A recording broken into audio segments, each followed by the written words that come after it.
Alright guys, welcome back. Welcome back. I'm Matt. I'm Jimmy. And we are Two Average Guys. Glad to have you guys back today. Talk about what happened yesterday with the Huskers and Ohio State. So Jimmy, what was your gut reaction to that game? I thought we played a very good game. It was refreshing to see, you play a big-time opponent like Ohio State on the road, and you play well. And that's the difference than it has been the last couple of years. I mean, we've gotten blown out by Ohio State 118-17 over the last 2 years. Yeah. I mean, it's been pretty bad. You see Ohio State on the schedule, and it's always tough, and it's going to be tough, and it's been really bad the last couple of years. Yeah, well, and so we went into this season, not even just this game, but this season knowing that our schedule's tough. Like, we had a tough schedule for this year, and we knew that. So we knew that we'd have to come out, and this is before we even knew that Frost was going to be the coach, is we're going to have to prepare a lot better this year than we did the year before with Mike Riley. And then Mike Riley's fired, new coach coming in. Now we're thinking, man, our schedule's tough. Now we got new coaches, new staff, we got new everything, and we got a young team. And I do remember thinking, oh man, if we hire Frost, he's going to have a tough schedule his first year. Yeah. And we have, obviously. It was nice. And Michigan, I think, is better this year than Ohio State is. Yes. But you see the Michigan game from 6 weeks ago or whatever it was, and we looked like we didn't belong on the field. And it was different yesterday. It was a complete 180 from that. So Frost mentioned, after the Michigan game, they went away from that game with their tails between their legs. Yeah, they did. And he mentioned, yesterday he goes, the guys were pissed that they lost. Yeah. They're upset not only because they lost, but because they know they could have won the game. I mean, they know that there were little things here and there throughout the game that essentially turned the field to where it gave them an advantage or gave them momentum. Right, and I like that. I mean, like as fans, we felt pretty good after the game. At least I did. We played a good game. We played a lot better on defense than we have. Yep. But the offensive line has stepped up. Big time. Yeah. They didn't have a sack. Yeah. Yeah, right. And that's... There's no sacks. It's crazy to think about. And I think they only had one QB hurry. Yeah, because if you watch that Michigan game, we ended up taking Martinez out because he was scrambling around so much. We didn't want him to get hurt. But, no, it's always tough. I posted, it's always tough. You never want to lose. No. But it's just kind of exciting to see how things are going to look in the next couple of years. It's gonna be a lot better. And not everyone likes moral victories. Right, and I'm not a big rah-rah moral victory guy either, like I said. I think this year you have to this year because we have seen improvement. Yeah. Just about every game, especially since Michigan, we've seen our team improve. We've seen those flashes of a really good football team that's not really 2-7. And so with a lot of young talent too. Yeah, so you have to take that into account. I mean, I'm sure, and Urban Meyer even said, after the game, that that's a 2-7 team that no one wants to play right now. Absolutely, yeah. I mean, in Ohio State, their coaches, and I saw some stuff from their fans, and I mean, even they were shocked that we came in there and played as well as we did.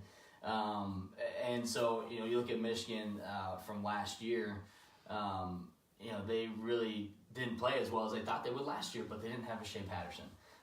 Shea Patterson, I think, is really one of those guys that has turned the table on his season and really found his stride for Michigan. So, and that's why I think they're going to beat Ohio State. Oh, one big difference is, Dwayne Haskins is a great quarterback. He had thrown for 400 yards for 3 straight games. We held him to like 250 something. Yep. The problem for them is, they've been used to a mobile quarterback, and Haskins can't run. There was one time he had a bunch of daylight and he only got a yard. Yeah. So, I mean, and I think he's a pro-style quarterback. He didn't only just get a yard. He barely slid. He almost fell over. He will probably be a pretty good NFL quarterback down the road. But I saw a post. It was some blogger, I guess, posted an Ohio State fan blogged, and he said something like, "There's no way, Ohio State's getting no love, sitting at number 10 in the first playoff rankings." Now they're going to play Nebraska at home, and they're alternate unis. There's no way that this game's going to be close. They're going to blow out Nebraska. They're atrocious. Like, saying all these things, he goes, I can't believe after 2 wins they think that they've turned their season around. and we're going to blow them out. And I had to laugh because a lot of people probably felt the same way as, they beat Minnesota and Bethune-Cookman. No way they're going to come in here to the big house. But that to me, that is a fan that watches the game but doesn't watch other teams. It doesn't keep up with what other teams are doing, in the Big Ten especially. So I don't think, from people like that, he's one of those people that's going to come back today and say, well, a win's a win, that's all that matters. Right. Because he didn't expect that. So what I think a lot of fans expected too, and we had our contest on winning tickets for the Iowa game, which we will get that winner announced here not too long from now. We got to make sure we go through everybody. There was a lot of people who put scores in. Good. We think we have a winner, but we want to make sure that we have that. Yeah, and I think for sure. That winner picked him. Yeah. It was pretty close on the points and the yards. So good on you. So Zom says Urban Meyer will be the Browns coach next year. Side bet. Oh man, that's right. Well, right now they're looking at who is it? They're looking at Zach Taylor. Yeah, Zach Taylor. He's a Rams quarterback. Quarterback coach. Former Nebraska quarterback. Apparently, he's in the top spot right now for potential for that job. I saw that he was for the odds on one of the odds makers pages. He was the favorite. Absolutely. I do think that we showed not only ourselves, but I think we showed the Buckeye fans and the rest of the country that Ohio State's extremely overrated. As McKenna mentioned, they are overrated. Agreed. And that's why it's kind of tough because, we're kind of on the rise. Ohio State's not having a great. They're still they're potentially still playoff worthy.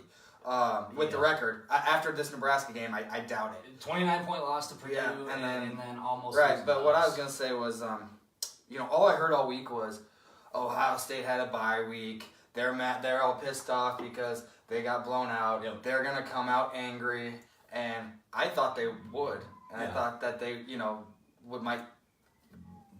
Well, and not only that, but to keep playoff aspirations. I thought they might run the score up, or at least try to. Yeah, and that's what we thought. And that's what we thought. We thought last week, hey, they're going to come out mad. This could be bad for us because they're going to come off after that loss. And so I think that looks even better. Plus, we didn't even get a bye week. Yeah, when I did read another article about the game, and someone did mention, they're like, here's a takeaway for each team. Nebraska's getting better and better. They almost took down a top 10 team on the road, and Ohio State came off a loss and a bye week. And looked like they were definitely not the better team, right. And showed that, as Ami mentioned, they looked disinterested for a team coming off that loss. That's what the article is basically saying, is they did not look prepared. Not only not prepared, but they just didn't look like they cared as much as they may have in the past. I don't know. I couldn't put my bone on it, my thinking on it. You look at the development of their players. So. They have their defense is their weakness. Much like Nebraska, our defense has been our weakness this season. If you had to pin it down to one thing, but or special teams. Yeah. But really, you look at some of the guys on their team. I had a discussion with an Ohio State fan, someone who watches plenty of Ohio State football, and him and I were kind of going back and forth on, after that Purdue loss, like what is it? Like Ohio State, they recruit well. They recruit well. Yeah. They bring in guys across the country. They got like a top 5 recruiting class every year. Yeah, and so why do they have this blowout loss to Iowa last year? A blowout loss to Purdue, almost losing to a Nebraska team who has 2 wins on the season against teams that are under 500. Even when they won the national championship, they lost to Virginia Tech, and it was a bad ball. It was a bad look. And that kept them out of the playoff last year, is because they lost to Iowa. Essentially that's what kept them out, and allowed 2 SEC teams in. It'll be interesting to see what happens now. I don't know if it's a development problem, and that's what the guy I talked to, he was saying, we get these good athletes in, our linebackers, they don't get developed. One of the linebackers looked like he was about 120 pounds out there. And he made a couple good tackles, but I'm like, man, like, that's the best you got on defense, and he didn't look like an athlete. But I don't know if it's the development piece.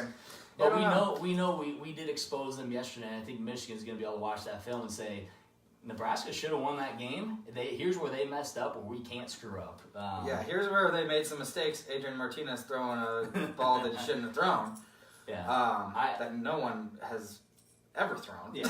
So we got a couple questions. Pooty asked if Urban will be the coach at OSU next year. I don't think he will. I think there's been a lot of focus on the cyst There's been a lot of focus on his health in general. Which is the same thing that happened when he was at Florida. But there was also a lot of discussion about the ongoing tension and frustration with him, the president, and the AD. And I think that all stemmed from not only last year that lost to Minnesota, Purdue boiled up some of that conversation again, or Iowa, sorry.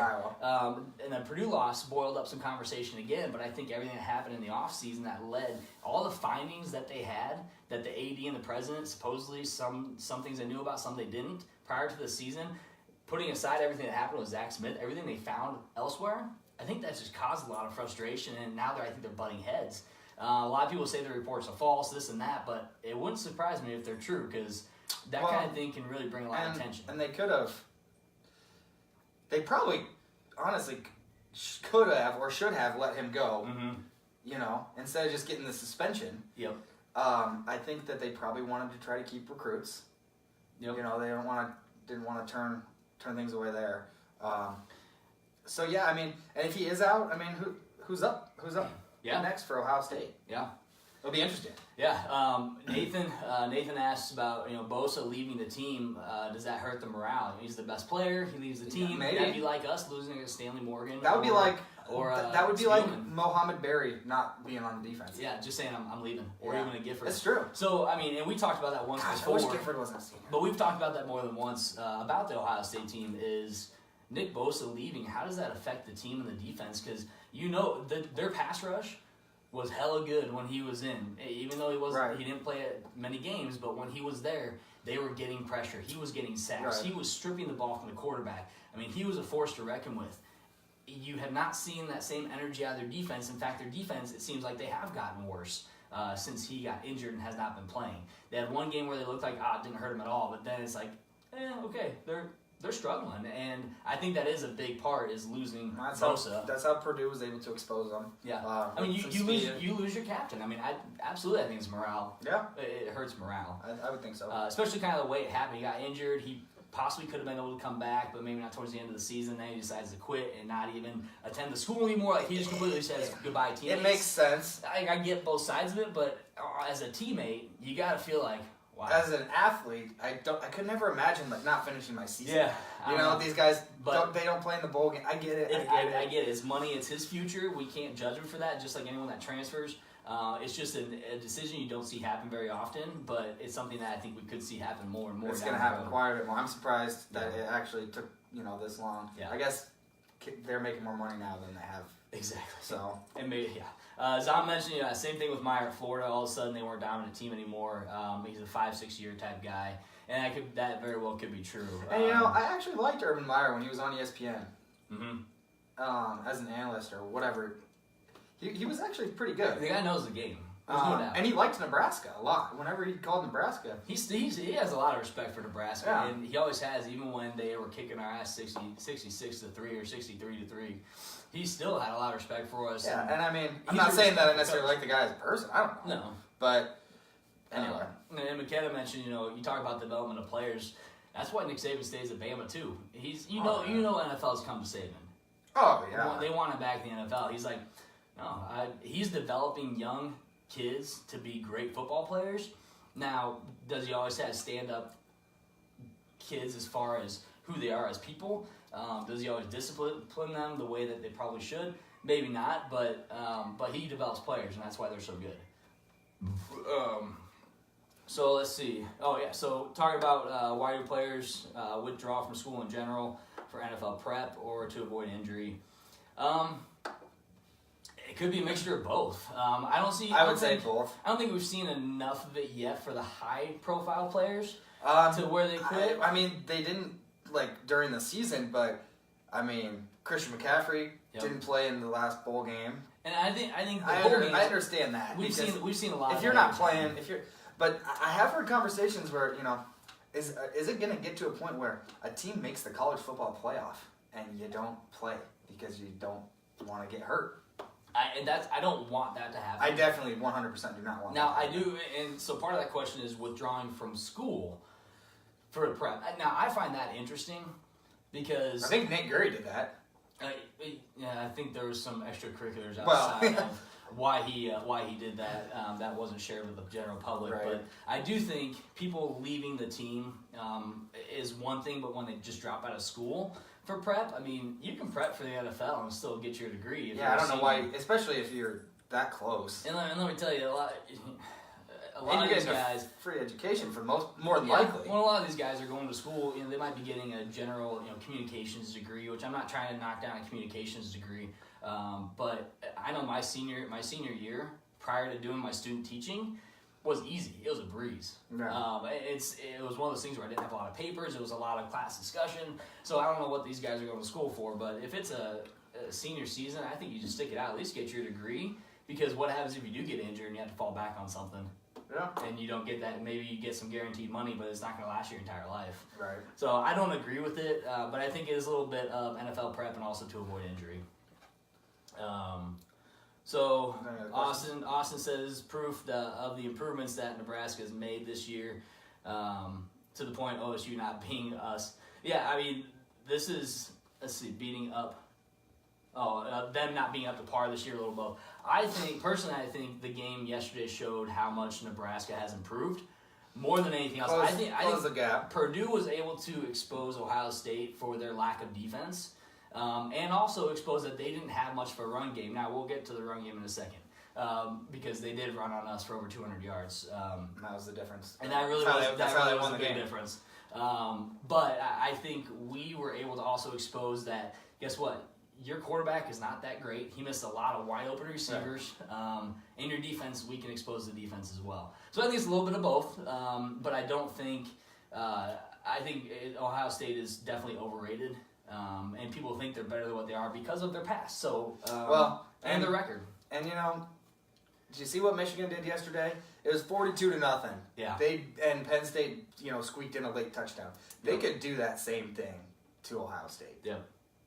Absolutely. Let's see. So, yeah, McKenna thinks that leaving school is not a smart thing to do, but I think you're going to see more and more, like we said. Yeah. John mentioned, do you think Wan'Dale Robinson coming to Kentucky is just too convenient? That's so. I heard some talk on the radio this morning.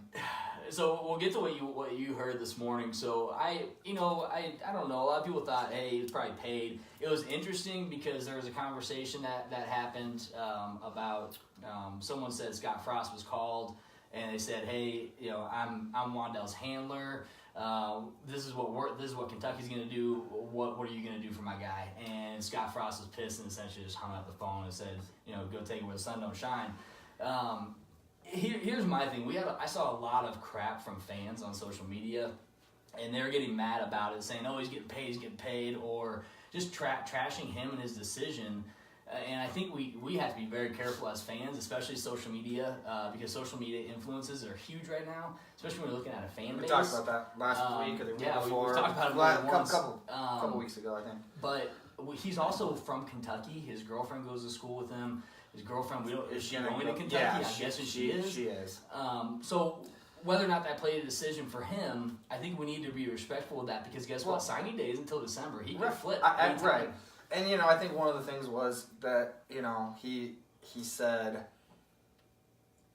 after the fact, because not everybody goes to the NFL. I mean, maybe he will, but, if he has to turn around and then eventually get a job, he said being... I could be a kind of a home state hero, and then when I go to get a job, alumni people will know who I am. Yeah.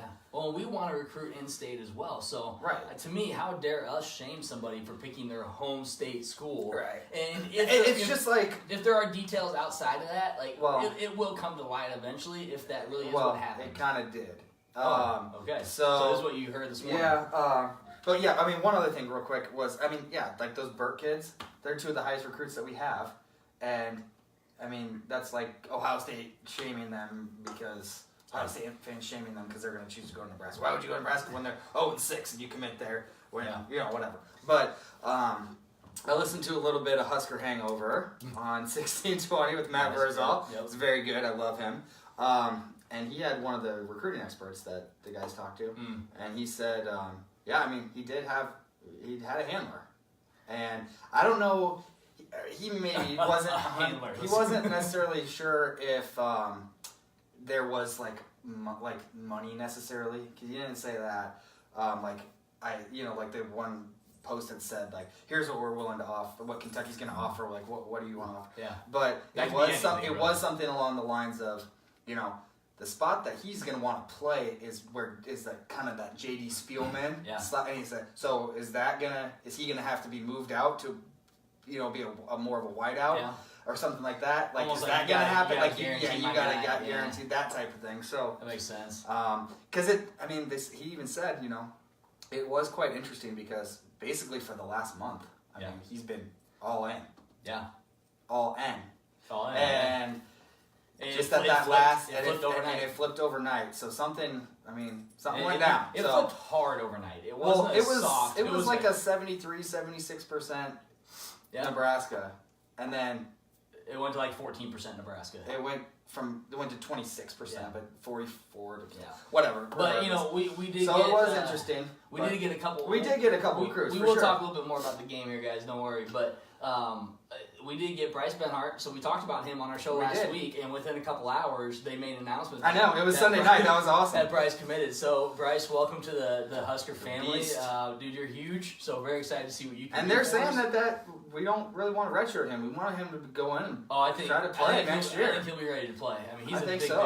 And get him in the weight room, get this. And if you're going to have Juergens playing O-line too, that could be pretty good. Yeah, I think so. I'm excited to get him on board. We also got Javin Wright, Toby Wright's son. And so that story was really cool because he talked about his very first trip to Nebraska with his dad. His dad hadn't been back to Memorial Stadium in 15 years. Jeez. And he said, one thing that really made up my mind is as soon as he walked in that stadium, I could see his eyes start to well up. Tears came out of his eyes as soon as he saw Tom Osborne. Oh. And he said, I guess you got chills like even talking about it because you think about your first time walking into Memorial Stadium as a hardcore Husker fan, and it is something else. I mean, it is. You talk about recruits coming in out of high school; they've never been there. He's from Arizona, never stepped foot in the state of Nebraska, let alone in Memorial Stadium. He goes there with his dad, who played there, who was a black shirt, I believe, if I remember correctly. Yeah, I'm not entirely sure. He comes in, and his dad's reaction alone made him think, "This is where I want to be at." I mean, that's a cool story. So very excited to get him as a corner. He's a big corner as well. He's 6'3". I'm excited to get him on board, see what he can do, bringing some of that legacy. And actually, he got an offer before Shanander even knew that he was a legacy. That his dad played. So he saw that's pretty cool. And they feel like he can be one of those guys that can play multiple positions too, on defense and really help us out. Grad transfers, what positions are we looking at? That's kind of tough with a grad transfer for a guy that's going to come play for 1 year. Right now, yeah, I think they're probably looking more JUCO than actual grad transfers. Yeah. But they're pretty they're pretty sharp on what they're doing. They could be trying to find some grad transfer. You could be looking at maybe a kicker, punter. Our special teams, we need it right now. Armstrong's actually had a good year as far as punting, but he did not have a good day yesterday. He was averaging, I think, under 40 yards a punt. Did not have a great day yesterday.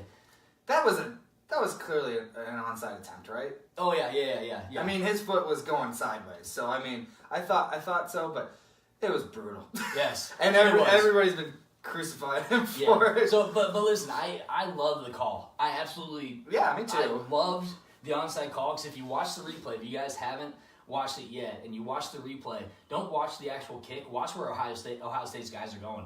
Every single one of them, as soon as he approached the ball, they started going backwards. We would have recovered that kick, no doubt. As long as it would have gone 10 yards. But I mean, I love the call. It just wasn't executed. And guess what? It didn't hurt us. We ended up stopping them on 4th and 2. Right. And had a big stop on the defense. But which was kind of interesting. All I heard was how good Haskins is, and they're throwing the ball, and then right off the bat, they weren't. They were running the ball, and we were stopping them. Yeah. And eventually, I mean, your game plan, you wear defense down. They got Mike Weber and Dobbins, who are both really good running backs, and I was actually expecting them to run the ball, and so I wasn't surprised to see them put the ball on the ground, especially in the second half. So McKenna asked you, what changed in the third quarter? We couldn't sustain drives offensively. Yeah. I thought our play call, I don't know how many adjustments they made, but I thought our play calling kind of went downhill. We didn't do what we did in the first half as far as some of those quick passes. Martinez missed some passes. We dropped some passes. Yeah. But we had 5 punts in a row. 5 in a row.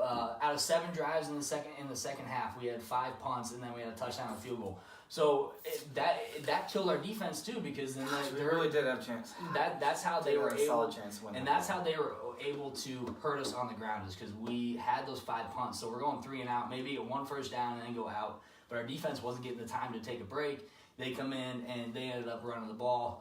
Had a couple big runs as well.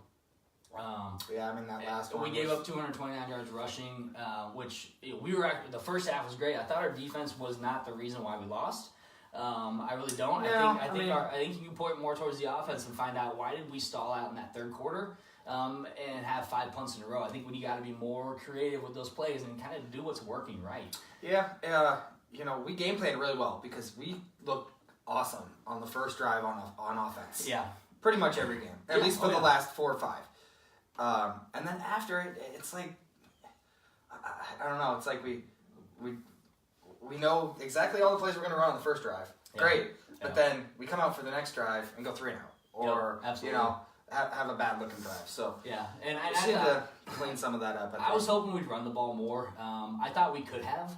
I mean, Purdue was able to rush for just under 200 yards, I think 179 or something. I thought we'd run the ball more. As far as a team, we had Zigbo 86 yards and Martinez 72 yards. Obviously, Washington had some yards too, but I thought we could have done more of the run game. Problem was we tried to run outside. Their linebackers and their defensive ends are fast enough to get to the outside. Yeah, we had and on a team like Ohio State, you can't run. We had success going up the middle. I do think Zigbo got hurt to the point where it wasn't 100%. He kind of fell on the ball awkwardly, and so I don't know if it was a rib. And Washington got hurt too. And Washington got hurt early in the game, so I think that affected the run game a little bit. But I thought overall, listen, first downs, we had more first downs than them. Total yards, 31-yard difference. We had 450, they had 481. Okay. We beat them in pass yards, 266 to 252. Rush yards, that's where they beat us, 184 to 229. Even that's not. I mean, that's not. And it's not a huge difference. So 31-yard difference. So we played head to head, and we actually did better than them on most of the overall stats throughout the entire game. Time of possession, turnovers. We had 3. We had one. We only gave the ball away once. And we got the ball 3 times on defense. Yeah. And those were huge, but we needed to take those turnovers and take them into points. And that's where we failed in that second half, is we didn't turn those turnovers into points, except for, I think, their second fumble. Yeah. And over the last couple of years, we haven't forced very many turnovers. No. So we need to learn how to get these turnovers, which we get them. Great. Now we're starting to get them. We need to turn those into points. JoJo Doman, man, I know you're a big fan. That rush on the outside, I mean, his speed alone. Now I think he's going to have to get some strength to get some of that toughness going still. But man, you watch him run down that quarterback on that hit. I mean, that was fantastic. I mean, I saw him coming off the edge. I'm standing on my not on my couch. I stand up and I'm like, oh, he's gonna hit him. He just drilled him, and that took a lot out of Haskins too. Oh yeah, so he got him right underneath the arm there. But I think our defense, even with the yardage, yes, we gave up a lot, but I think that's partly because our offense didn't stay on the field long enough and actually convert some of those into points, those turnovers. I mean, I even though he's made mistakes, he makes mistakes every game, but Adrian Martinez is just so much different than what we have been used to. Yeah. And I know, Tommy Armstrong was pretty good. The other A-Mart. Yeah, Taylor Martinez was pretty good. He's just a different baller, man. He's being so young, it's awesome. Yeah. I'm very excited. So McKenna asked, what do you think about Frost kicking a field goal and punting late in the game on 4th and short? So that's a good call, and I talked about this. The 4th and 1, late in the game, where we kicked a field goal. It's a 2-possession game. I actually liked the call. Me too. I really wanted them to go for it, and the only reason why is because you got nothing to lose. Right. We literally had nothing to lose. We're already only a 2-win team. We're not going to a bowl game. We had a lot to gain if we got it, of course, but they're the ones who had to lose the game there. Right. And I think if we risked it and we didn't get it, then we'd be shooting ourselves in the foot. It's kind of one of those, this or that. Either we get it and people are excited, or we don't get it. People are like, why'd you do that? Right. And, if you do go for it and you don't get it, and then even if you stop them, you still are down by 2 possessions. Yeah. So I think it's probably best to take the points in that situation. I don't love it, but I think it's the right thing to do. Get within a possession.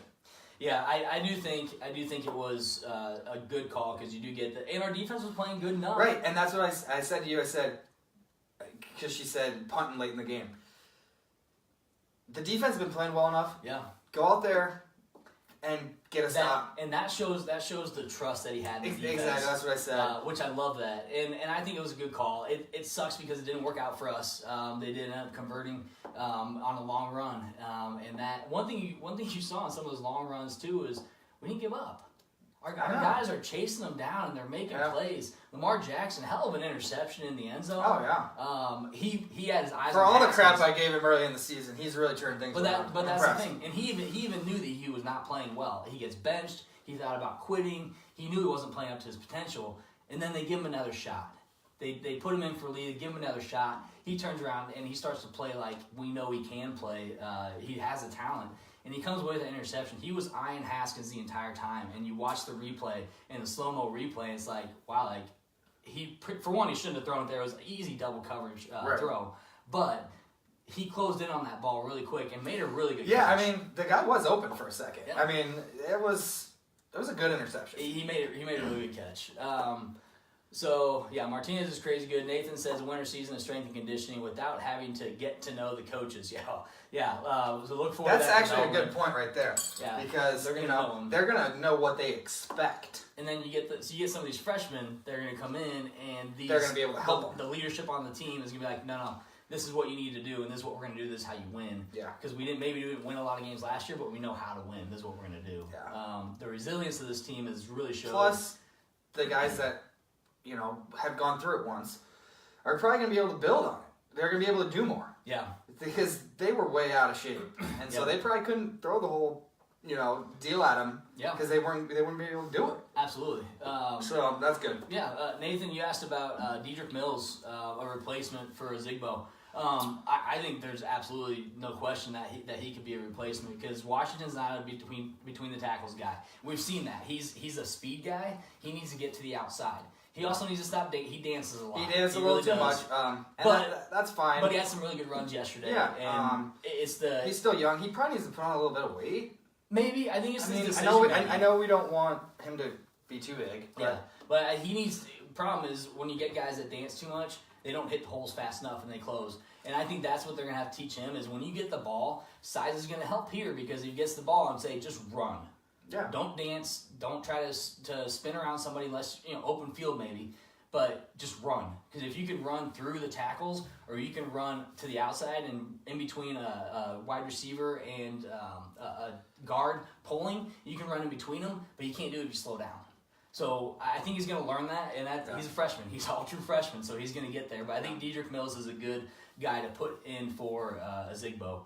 Zigbo might be playing on Sundays. I know I've said that a couple different times, but he's really stepped up. I like it. Yeah, so Max, you asked about our tailgating situation next week. I'm actually going to be at the game next week. It's going to be cold as hell. It's an 11 o'clock game. I'm going to the game. What the hell? Another 11 o'clock game? I This know. is BS. I saw it this morning and I'm like, come on, man. I don't like to drink that early. Yeah, I will. But so Max, if you got a spot next week, Max, you let us know. Send me a message, and we'll hook up next week. And Who are you going to game with? Chris Jones. Oh. So I do kind of want to go to a game. I had talked about Michigan State. I know Zom said he was going. He was hoping for a night game, but I think that that might be the 11 o'clock game too. I wouldn't be surprised. They're going to announce, I think, tomorrow. Oh, if I remember correct, yeah. So more Mike Williams, Nathan. Yes, absolutely. Mike Williams he only had 2 catches, 21 yards. But the guy can move. He can make plays. Hell of a good blocker. He's a really good blocker on the outside. And that's been a big thing. They want guys to play that can block. Yeah. So. Yeah, I think, and I think he's a good fit to the system, and I think he is 100% bought into what is being taught for this team. Well, and I think he's playing, a role that he knows he's not going to be the number 1 or number 2 guy. Yeah, he's going to do what he can, take what he's given. Absolutely, and just know that Stanley Morgan's not going to be here next year. Yep. So, and I think he's gonna be a good replacement. Because if you remember, I mean, Stanley was good as a freshman, but he didn't have like a bunch of catches. No. So I mean, if he can keep building, he could be potentially a Stanley Morgan, and Stanley Morgan's gonna have a lot of records when he leaves. Absolutely. So McKenna, you mentioned, we should have gone for it. Frost, I think it looked like he kind of regretted not going for those plays, short yardage plays, but. Like I said, I would have loved to see him go just so we had nothing to lose, but, we still had a shot to win the game, and we didn't do it. Our offense really just stalled out in that third and fourth quarter for the most part. JoJo Doman, black shirt. I wouldn't be surprised they didn't give him one. He's now, in the last 2 games, he's had a fumble.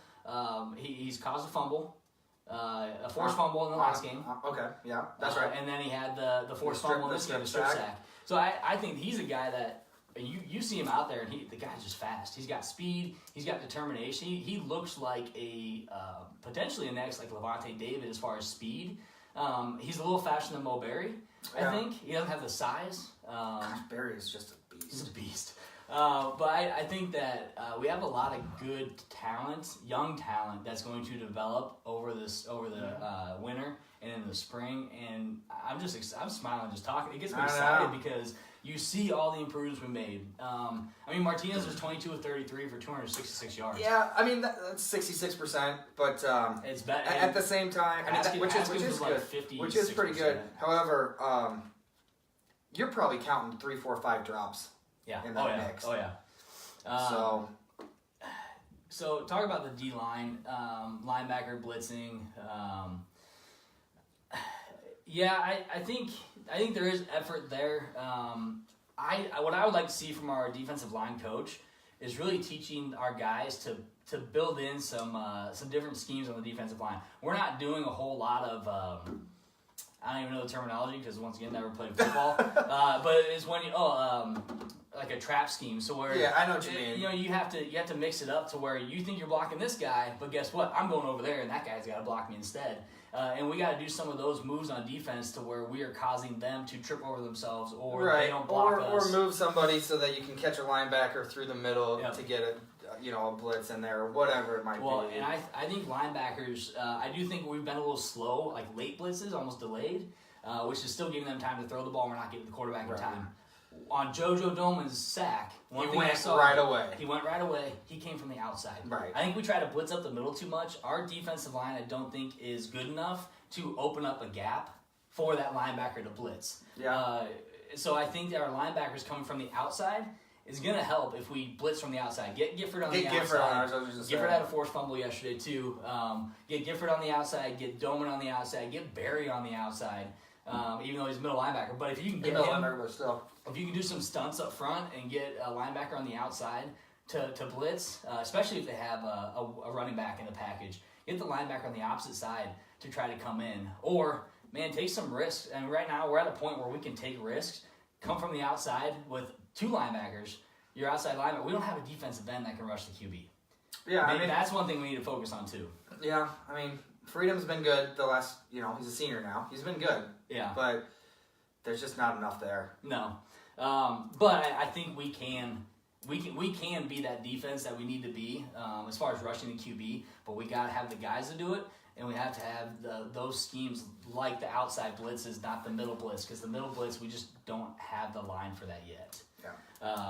Yeah. I don't like when we rush 3 either. Stoltenberg isn't big enough. Stoltenberg probably just not healthy enough. Yeah, he didn't play much yesterday. He's trying to, and I feel bad for the guy because you know how much he probably wants to be out there, and just injuries. It is what it is. Yeah. So McBride said this on the Carricker show last week is we do have to pressure from the sides because we've never been a middle blitz team. We never have. We've always had the line that can get through the offensive line, but we've always been able to blitz from the outside and put pressure on. So I think that's something that we have to focus on, those outside blitzes.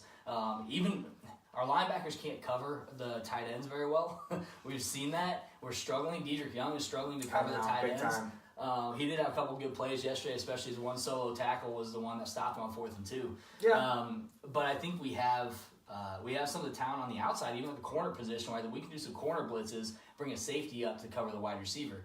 We have those opportunities, and I think we need to exploit it. I think we need to do some experimenting the rest of the season. Because right now, yeah, we'd love to win a couple more games. But at the same time, if we have plays that we can try and see if it's going to work, why not try them now?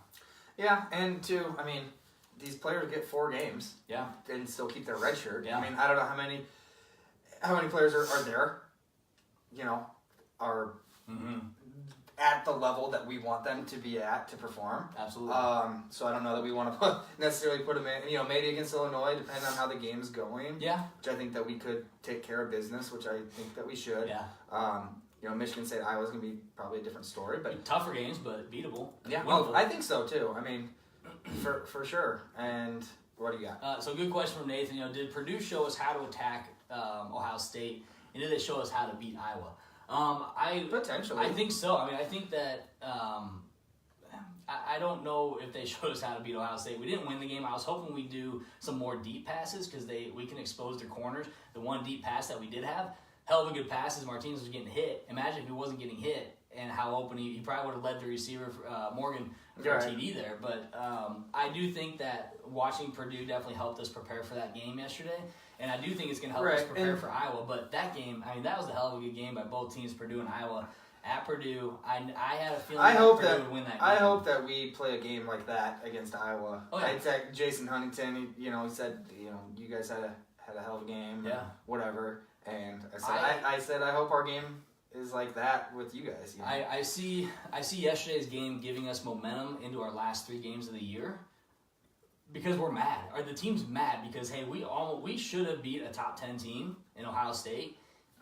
But we didn't, and we didn't finish. We didn't play the third and fourth quarter. Really, third quarter killed us. If we played better in the third quarter, we win the game. And especially with these players, these upperclassmen, that going into the game, a 2-6 team that played that close with Ohio State when just 2 years ago, I remind you, that we were both top 10 teams and they beat us 62-3. Yeah, and some of those guys were on the field. And the last time we beat them, it was 52-14. So. And then last year it was 56-14. Oh, last year, yeah. And we play them next year, September 28th.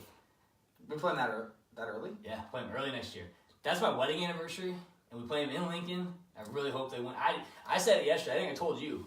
That may be the last time that we lose to Ohio State in quite some time. Right, and too, especially depending on what happens with Urban Meyer and what other type of coach that they bring in. Yeah. It might take them a couple years to get back on track. So. Yeah, I think we stunned a lot. We stunned a lot of people yesterday. I think a lot of people were not only shocked, but they realized this Nebraska team's for real, and they're going to be so good. Best 2-7 team ever. So really, like I said, we really did win on a lot of sides of the ball yesterday. Time of possession, really a lot of minus the special team. Yeah, running is what hurt us. They beat us in the run game. Special teams, they had the safety. We had 3 guys block 2 guys in the middle. The one guy on the left side and we didn't touch him at the line. We got to learn how to bump him. It was a good rush on the punt. Our punter couldn't have done anything else there except get hit and possibly a touchdown.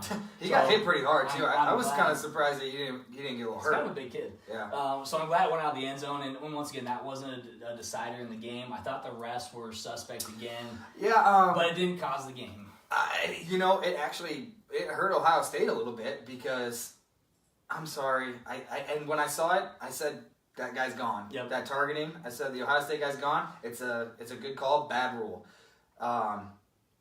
He shouldn't have been gone. He was probably their best defensive back. Yeah, and we didn't exploit it after that. That was a problem. We should have taken advantage of it. Yeah, we may have a little bit, but probably not as much as we could have or should have.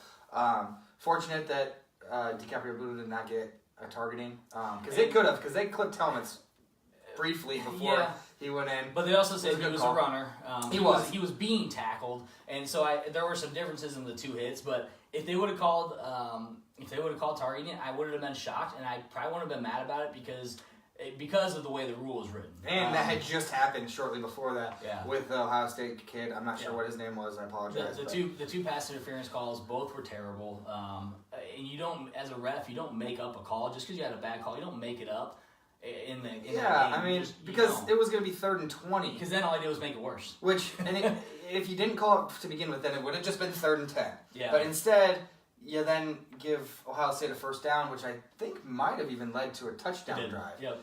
So that was a big difference maker too. Yeah, because he grabbed his jersey a little bit right before he came back to the ball, but he didn't do anything to stop him from catching the ball. Well, he made a good play on it, but it wasn't pass interference. What was the one? Azigbo going to the end zone when he threw the ball to him? Didn't he get dragged? Oh, he got held. He got held pretty bad. He got his jersey that held. That could have made a big difference too. Yeah, but they didn't call it. It is what it is. On one of their rushing touchdowns, their lineman, I think it was either the center might have been a guard, I can't remember, but he got Dietrich Young's face mask. He's holding it and pushing forward, which we got called for. Personal foul. We got personal foul for contact to the head, not a face mask. They said contact to the helmet. I mean, is that contact to the helmet? I mean, to me, I asked Damon Benning on Twitter. He didn't respond to me, you jerk. Come on, Damon. But I asked him, I said, what kind of call is that? Like, is contact to the head? I didn't see anything. But once again, it didn't determine the outcome of the game, but I felt like there were some things that could have definitely changed some of the plays and changed some of the momentum of the game. But anyways, Huskers, I mean, I was probably the happiest I've been after losing a game. Yeah, that's and I think a lot of Husker fans felt the same way. A lot of people were still ticked off about it. A 5-point loss to Ohio State and looking the way that we did, on the road, is a lot different than a 5-point loss to Troy. And we were a 19-point. They were a 19-point favorite. Is that what it ended up being? It was 24. It was 22. Was it 24? At the very beginning. I heard it was 22.5, and then it got down to like 17.5. But it was 19 before the game. I wish I would have bet on that game. Anyways, let's talk about some of the other games in the Big Ten yesterday. All right. So Notre Dame beat Northwestern. Northwestern just didn't hang long enough. It was a close game. They just didn't hang in. So Max, I tried to talk to Benning on Twitter. He didn't respond though. I haven't talked to him since I worked at Lifetime Fitness and he brought his kids there. Been a long time. Yeah, I was gonna say you know him. But Notre Dame over Northwestern, 31-21. It was closer than I thought. Book had 343 passing yards. I mean, he had a heck of a good game. He's the difference maker. Northwestern is still atop the West. They have a good chance to win the West with like 4 losses. They can still win the West. I mean, 4 overall. Yeah, overall, losses. yeah. I mean, watch out for Purdue. I mean, I know Northwestern beat them. That could be a big difference. And that was the very first college football game of the season. It was. I mean, and it was a decent game. It was. Yeah. But I think Northwestern probably ends up getting it. Yeah. But if they slip up, Purdue's going to be right there. So. Yeah. Penn State got wiped by Michigan 42-7. They got smoked. I don't know. I don't know how to feel about that game because I put Penn State as like a bold prediction to win. I really didn't think they would. And Michigan really came out and just destroyed them and said, I think they're making a statement right now, Michigan is. We're the top team in the Big Ten. We're going to win the Big Ten. It looked a lot like our game against Michigan. It did. It did. That's the first thing I thought. McSorley threw the ball 13 times. They even brought another quarterback in. I think he got hurt. Yeah, and that wasn't the difference maker, I don't think, obviously with a 42-7 game. But 403 yards to 186. That was the difference in that game. And Penn State had 3 turnovers and 11 first downs. So big difference in that game. Total domination. Iowa loses to Purdue. So that's Purdue's second straight win over ranked opponents in the top 20. I don't know if Purdue's ever done that. Not for a while. Maybe when they had Drew Brees or something. 2 straight wins over ranked teams, and they made a field goal with 8 seconds left. They managed the clock really well on their last drive to get the ball in position to get that field goal. And I like it. I hope Purdue is good over the next few years. Yeah. Have a good opponent in our division. Absolutely. Makes the Big Ten West stronger. Yeah, and it was a hell of a good game. I mean, really, 38-36. I mean, that game came down to the wire to a field goal. It was kind of back and forth. In the fourth quarter, I really thought game kind of like last week with Iowa and Penn State. You got 2 teams that kept getting the ball back and couldn't make anything happen. Yeah. That's kind of what happened in the fourth quarter again, and Purdue ended up being the victor here. Penn State couldn't stop the ball. Yeah, they just couldn't stop the run. They couldn't or move the ball. And Shea Patterson looked pretty good. Yep. He's, if you play that Michigan Notre Dame game, like right now, might be different. That would be a pretty solid game because, for one, Notre Dame wasn't playing Ian Book at that time. They're a lot better with him, and then Dexter Williams was out. I think you can see more scoring in a close game. And Michigan is a lot better, so it'd be interesting to see that game. And you almost might see that as a 2-3 matchup in the playoff. We'll see. I don't think it's going to get to 2-3 because I think Clemson, they're not going to slip, I don't think. Clemson's playing Boston College this week. But you never know. You had, we'll get to Minnesota, Illinois. Wisconsin beat Rutgers, no surprise there. Michigan State over Maryland.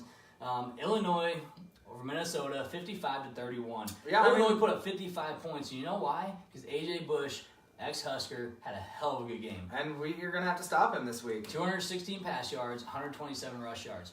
The guy scares me a little bit because he had over 340. We don't do well with the mobile quarterbacks. And he's coming into Memorial Stadium with a little chip on his shoulder. Yeah, but I think that I think we'll do okay. I think we have. I think we'll be able to watch that game for sure. But Illinois turns the ball over a lot too. A.J. Bush has been replaced, but he actually got replaced in that Wisconsin game, and then that backup got hurt. So A.J. Bush was put back in. But he had a hell of a game yesterday. Minnesota, I'm not really sure what's going on with them. I didn't expect 55 points from Illinois yesterday. Yeah. I didn't expect Illinois to beat Minnesota, but they did. 430 rush yards is what Illinois ended up with. Total rush yards. 696 total yards. Wow. Yeah, so they really took it to Minnesota. So we got to prepare well. Yeah, we better start preparing, boys. Yeah, and the problem is I don't think their defense is going to stop us though. That's good. That's the biggest difference. I mean, they get up 31, so I think we might flip the script there and put up 50. It could be a pretty high-scoring game. It could be. But I think our defense has gotten better, and I think they have a lot of confidence going into the last 3 games of the season. I know we've given up some yards, but we've had so many great stops. We've had some 4th down stops recently, and I think that is going to give us momentum going in. I think we learned a lot about ourselves on defense in that Ohio State game. We gave up some big runs.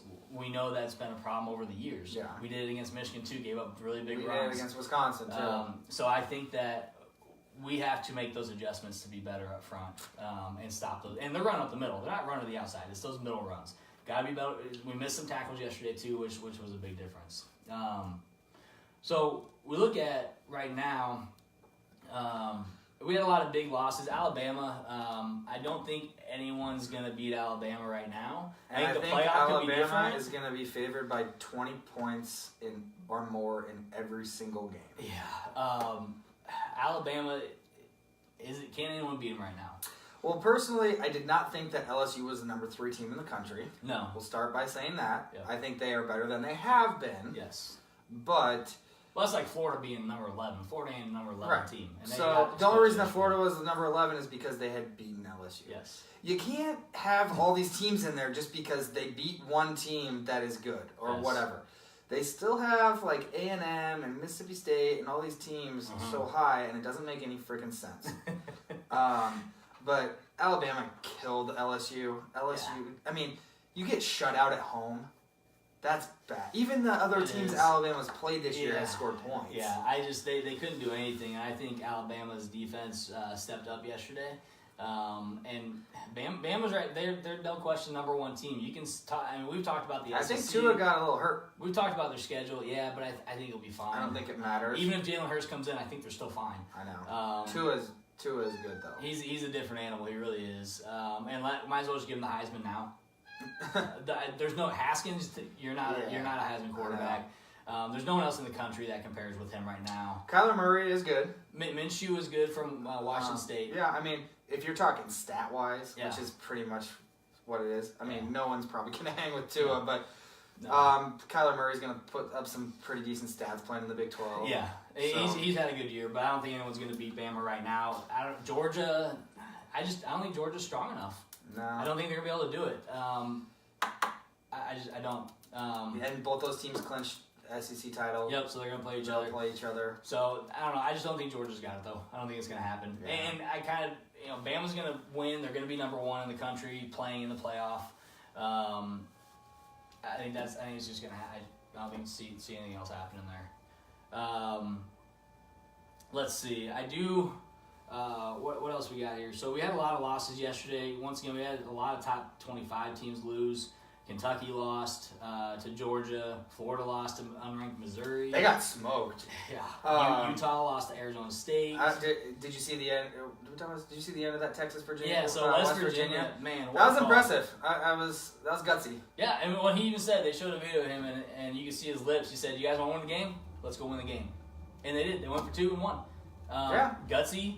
And like you know the what? call. That's something that they only have one loss. They're not necessarily mathematically eliminated at this point. They still win the Big 12. So I mean, they basically said we're taking it in. Taking this, putting the ball in, putting the whole thing in our hands instead of kicking the extra point and giving Texas a chance to score. We're saying we're just going to do it now. Yep. And I kind of liked it. Hell of a gutsy call to win the game. Any news on recruiting? I haven't heard anything new on recruiting. Yeah, I mean, aside from getting 2 commits this last week, I still losing think out on Robinson. I do think that whole show, by the way, was a joke. It was ridiculous. And I get it. I get it, but they come out and say the announcement's going to be at 1:30, and then they do like a 45-minute show. It's like 2:30. Or 2:30, whatever it was. Well, that's what I'm saying. It took an hour. And so they were trying to stream it. It was terrible. Showboating. They just showing all his videos. Anyway. Yeah. Anyways, I think Tavian Mayo, I think we're close to hearing on him. They said that we'd probably hear not too long after Javin Wright made his decision. Oh, that's right. I think that we're not too far from hearing from him. He hasn't made any announcements on when he's going to commit, but I think we're pretty close to Mayo announcing where he's going to go. And it's a good thing because I think we have more commits right now than we normally do at this point in time. Yeah, and we have some good in-season commits. We got some good ones. So nothing else on recruiting that I've seen or heard. Next week, we got Oregon at Utah. Utah just got blown out. Utah did, but it still could be a good game, I think. Ohio State and Michigan State. I'm going to guess Michigan State's going to win that game. They probably I think will. Michigan State's good enough. I think Michigan State's similar to us. And then we're going to turn around and beat Michigan State the next week. I hope so. I do hope so. That'd be really nice. But if nothing else, Ohio State beats up Michigan State. They come to us. And whether they win or lose. But I think Michigan State can beat Ohio State. Michigan State, we've talked about it, they're kind of up and down. You don't know what you're going to get. So I do think Michigan State go, and they're at home. So I think playing Ohio State at home, I think they can get that win. Wisconsin, Penn State, once again, not really. It's a Big Ten game. Doesn't really matter. Those teams have really dropped off. Illinois, Nebraska, I think Huskers are going to run away with that one. It's going to be similar to Minnesota, but I think we score more points. Maryland, Indiana, once again, I haven't heard anything from Indiana all year. Get used to that. They're a basketball team. Mississippi State and Bama. So Mississippi State, I mean, I think they're going to have Mississippi State ranked as high as they possibly can, even though they just played somebody for 45-3 night of conference. Yeah, but Mississippi State, Bama, I don't think it really matters at this point where people are ranked as long as the teams are winning. Except when you play a team that's a 2-6 team and you only win by 5. I think that's going to affect the way people look at a team. It'll be interesting to see what the playoff rankings are on Tuesday, but I don't think Ohio State moves up. Well, and I get it. Everybody has a tough game. We've talked about this.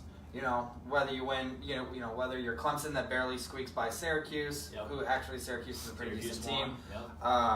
But when you're doing it consistently, you beat Indiana by, I don't know how many points they beat them by, but Minnesota plays them tight. Yep. They get blown out by Purdue. Then 5 points at home against Nebraska. I mean, it's a trend. Yeah, it really is. It's not a one-off. It really is.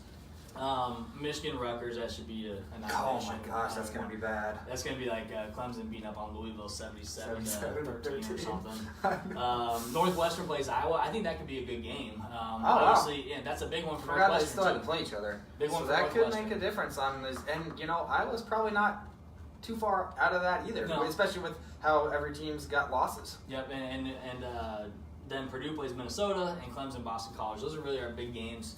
Those are really the games to look out for. Just Big Ten games and just some other fun games. Not really an exciting weekend next week, but we're seeing a lot. And there was 9 teams that lost in the top 25 again this week. Yeah, and that's been like 3 weeks in a row. We've seen at least 7 teams lose in the top 25. And it's because they keep putting it's because we're teams in there. I'll be interested. Here's my playoff prediction for Tuesday night. Real quick, game days at Boston College, Clemson. Slow week because Clemson should destroy them. I know. Should, but you just never know.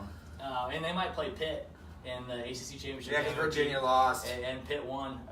That could be interesting. But I got Bama first, Clemson, Notre Dame, and Michigan. I don't think Michigan's going to jump Notre Dame yet, obviously, because they can't. Because they can't. You can't really say they can't because they can do whatever they want. Oh, yeah. And I said to you, maybe not this week, and it's going to piss a lot of Notre Dame people off if they jump Michigan, or if Michigan jumps them. I don't think it's going to happen. But it probably won't. But Michigan's playing well right now. Oh yeah. So Carol, you mentioned you love seeing Urban Meyer freaking out. He freaked out a lot. How about that one? Was it their defensive coordinator that they showed after? Yeah. Or No, no, it was Ryan offense. Day. It was Yeah, it Ryan was Day. Ryan Day after On the interception, yeah. Lamar Jackson's interception. He started almost drooling. He was just himself like- for so long. He didn't know what was And, how that was and, possible. and Carol, I can't see your other question. If you want to remind what the other question you asked, I wanted to answer that. If you won't mind putting that up. Let's see. I think I think Georgia's going to come in at 5. I think Oklahoma's going to come in at 6. West Virginia's right behind them at 7. Those are interchangeable. I think Oklahoma, West Virginia could be interchangeable. Washington State, I think, is going to come in at 8. I think Ohio State stays at 10. And I think UCF jumps into the top 10 at number 9. It's tough, though, because they haven't shown them love. If I were for years, Yeah. they're probably going to keep him at 12. They probably will. But if I were to pick, because Kentucky lost, because Florida lost, because LSU lost, 3 teams in the top 11 lost, Yeah. they might just move Ohio State up the ladder just because. And Kentucky should not have been in the top 10. I mean, No. I'm sorry. They're having probably one of the best seasons they've had since like the 70s. But they're not really a top 10 team. Just because you win 13-6 doesn't mean that you're. Yeah. You know. I agree. Yeah, and I think, they gave up 40 points. UCF did. They scored 52. That's another reason why I think they'll keep him out. Yeah, and that's understandable, but do you really want to move Ohio State up to number 8? Do you keep them in the top 10? I mean, it's a 5-point win, but are they going to look at a win's a win, or are they going to look at that you really should have killed them? So what was going on with Washington? He got hurt. Yeah, early in the game. Yeah. Because they were talking about it, and I'm like, shoot. I mean, if something happens to Zigbo. Yeah. But then Washington was back out, I think, in the second half. Yeah. It might have been. Yeah, I didn't hear any injury reporters say anything. They really didn't talk about him going out and not coming back in. Yeah. I don't think it was anything serious. I think it might have just been a stinger. And then he ended up coming back in. Yeah, I mean, I'm sure we'll probably hear more over the next couple days. Yeah. I think he'll be fine. Injured-wise. He came back in the game. I mean, the fact he came back in the game is pretty, that's encouraging. Yeah. Seeing as his injury probably wasn't that bad. Absolutely. And Carol, your last name is Stoll. Are you related to Jack Stoll? Jack Stoll. He actually had a hell of a good catch at the beginning of the did. game. We had some nifty play. I thought Allen, that throw to Allen was pretty. throw to I Allen. liked that play. Allen had a good game. I think we had some really good and interesting play calls where we went to the right and then our receiver or running back came around. It was kind of funny. The announcers were like, "Oh, they're pulling out all the stops. They're really dipping into the playbook here." And I'm like, "Well, yeah. I mean, we're playing a top 10 team. That's kind of if we have a shot at winning, we're gonna have to." But we had some neat wheel routes. I do think we threw to our running backs too much. I think we need to decrease that. And I like the fact that we can. Yes. That we trust that. But I think Washington's our receiver, not a Zigbo. Yeah, and I mean. But I like the plays. I think Yeah. we got more creative. We got more creative on the offensive side than what we've seen, and I did like seeing a lot of those play calls. And they were interesting. They were fun to watch. Yeah. They were plays where we were getting big yardage because of it. So I think playing Iowa at Kinnick is going to be the difference. It's going to be a tough game. Can we beat them? Yeah, I think we're a good enough team. Just like we could have beat Ohio State, we can beat Michigan State. We can beat Iowa. We have to decrease the amount of mental mistakes. Listen, we only had 5 penalties for 40. we were much 4 better. penalties. One thing was we're at the 1 yard line. 5 penalties for 44 yards. Holy crap. We average 9 a game. We get to the 1 yard line, we get a false start penalty. Yeah. Then we throw a screen pass really that bad was backwards pass, and it was that little mistake there. It's the mental made mistakes. a big difference in the game. It really is the mental mistakes I think that are killing us right now in some of these games, and it's not throughout the entire game, but we made some mental mistakes. I wanted to ask you, but I think we can beat Iowa most definitely at Kinnick. That's an 11 o'clock game too, isn't it? It's an 11 o'clock game. It's going to be cold. I think both teams are going to have, obviously the same weather out there. I think it's going to be an interesting game, and I think we're going to give Iowa everything we can. I think we have a chance to beat Iowa. I also think it depends on what Iowa does the next couple weeks. So, what do you think? I understand how we run the offense. However, when we have these 3rd and 1s, 4th and 1s, even 1st, 2nd, 3rd, 4th down and goal at the 1. Do you want to see Martinez go under center a little bit? Yep. I would love it. I don't love when he's back in shotgun and then hand the ball off. I mean, it happened on 2 touchdown drives. Yeah. Where we handed to Zigbo, at the 1, but he gets the ball at the 5-yard line. Yeah. And then doesn't make it even really back to the line of scrimmage. So I just don't. I want to see him go under center. Maybe Martinez keeps it, or even handing it off. You're in a better spot. You have the running back going forward as opposed to the running back just kind of handing it off to him sideways. I think that is something. I understand it because it is basically an option. You can hand the ball off to the running back, or Martinez can keep it. But I think we got to do that I formation. I like the 2 running back setup. Yes. That we had. We did that a lot. I really like that. I like having both of the running backs on the field at the same time. Yeah, I really do. Have your best skilled players on the field. But I think we have to get up under center. We have to. That's what on that 4th and 1 I said, go for it. Get out there and put maybe even put a Zigbo in there blocking as a fullback and Washington behind him if you're going to do something like that. But that'd be awesome. Yeah, but I think we have to get creative. Then you could hand it. You could hand it to Zigbo. Yep. Or you could have. Yeah. Or you could hand it to Washington. You have more options. So yeah. I hope we open up the playbook, something like that next year. Like I said, we had nothing losing that game, and I think if we open it up and we go under center, they're not going to know what to do because we haven't gone under center. The only time we went under center was when we tried to draw them off sides. That's right. So I think we can do more of that, but it's not the game plan, but I think we need to be more creative like that to get other teams to think more of what we're going to do. Right. Anyway, I mean, that's all I got. I think yesterday was inspiring to see how we played. Yeah. And I think that it was a fun game to watch. I was on the edge of my seat.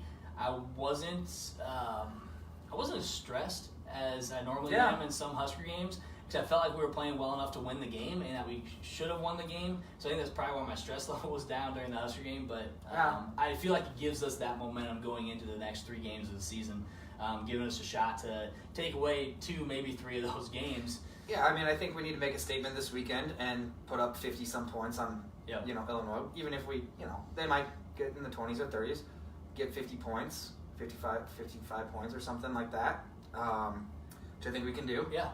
And we're going to have to do because they're probably going to be able to score some points on us. So we're going to have to score, obviously more than that. With Michigan State and Iowa coming up, I think that'll give us a little bit more confidence. Yeah. And hopefully a good way to end the season for some of our seniors. Yeah, I mean, for the seniors, that Iowa game is basically going to be a bowl game. Yep. I mean, I guess we technically could go to a bowl game at 5-7. We did a couple years ago. Yeah. Probably unlikely.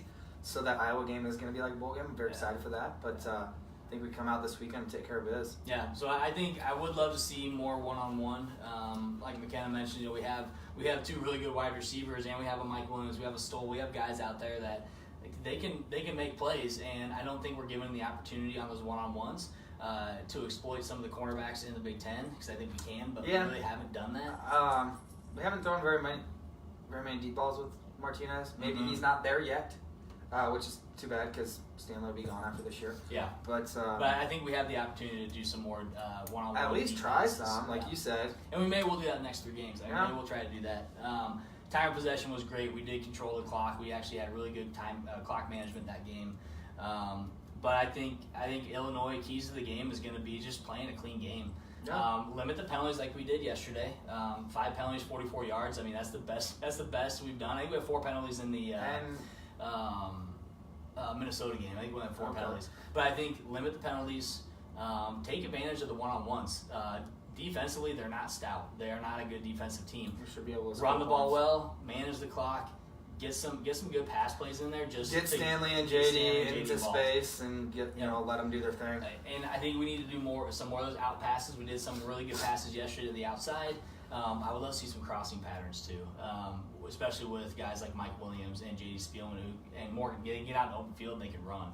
Got to give them the opportunity. Get some turnovers on defense. Yes. That'd be huge. But I don't think we're going to struggle with Illinois. I think we come out strong. We come out with confidence after yesterday, and I think we control both sides of the ball, and we ended up winning. Yeah, I certainly hope so. Yeah, so we'll discuss the schedule probably at a later time. We do have to end the show for today. We do appreciate you guys tuning in today, asking questions, having conversations with us. I'll post the podcast here as well, and we'll be able to, you can listen in anytime you want. And then feel Yeah. free to ask questions whenever you want as well. Send us a message or post on the page, and we'll get your questions answered the best we possibly can. I'm Matt. I'm Jimmy. We're Two Average Guys. Thank you guys for tuning in today, and hope you enjoy the rest of your Sundays. See you next week.